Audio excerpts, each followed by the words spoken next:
Okay, let's talk about ditching the zero. And this particular one is probably one of the most common strategies that districts use when they just want to implement something and they want to say that we have done some things to be equitable, because it's super easy to do, right? You just stop giving zeros. If a student doesn't turn anything in, doesn't matter, they get a 50%.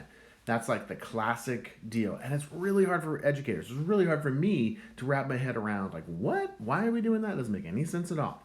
So, why should we change? The reason why we should change is that zeros have a huge impact on a student's grade. And so, if we look at this image here, it gives you a sense of the pie. If we talk about the 100-point scale, anything from 0 to 59 is an F, right? So 0 to 59 is an F. And then you got 10% of that is for D, so basically 60 to 70. Then you got 70 to 80, 80 to 90. I know everybody's a little bit different on this, but this is like the rough basic idea of it that most people will follow. And the issue with that is that you get 10% for each of those bigger components, but there's basically 6 degrees of F-titude. And that's something that Rick Romelli talks about a lot, and I think that's really funny. But degrees of F-titude, there are so many different degrees of F that a student can get buried down in there. And once they get buried, it's real hard to get back out. So the reality is 50% is still an F, right? Still an F. Just as much a 60% as a D or 70% is a C. And so give them an F if they don't turn anything in, but it's 50%. If you have a student who has a 0 on something, the need or the ability to get that grade back up to a passing score is really, really hard, especially if they're just barely hanging on. This is a student who on a regular basis gets 70%. To have 1 0 in there makes that 70%, those 70% scores, almost impossible to get them back up to a C. And so it demotivates students to a huge, huge respect. And so we'll say things like, just get it turned in, I'll give you some credit. And the student just kind of like gives up eventually. Definitely have seen that happen myself to students. One of the big things is zeros are inaccurate. Quite honestly, most of the time when we give 0 to a student who has turned something in, we're saying, in effect, we're saying that that student has 0 knowledge about this topic. Absolutely nothing.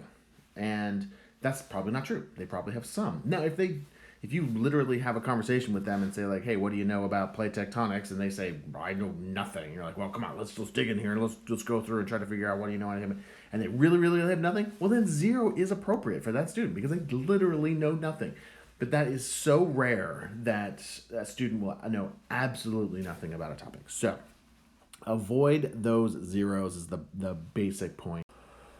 So how do you do it? Well, the simplest way to do it is just to give 50% if they don't turn anything in.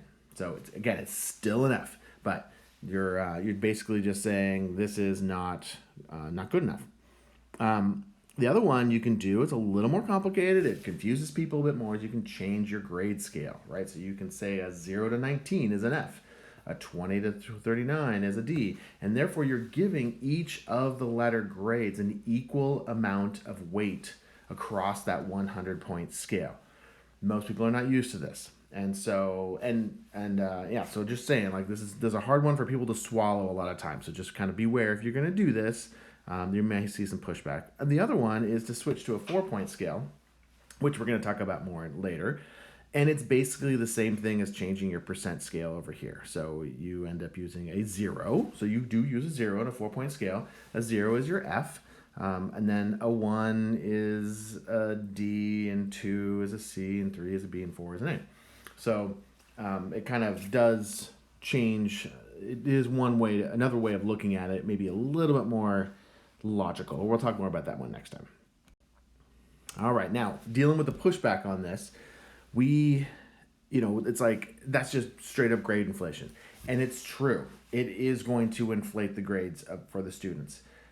And I think my point is that the way I think about this is that if I'm giving zeros for no work being done, then I am almost guaranteeing that that student is going to fail unless they get that work turned in late or whatever it might be.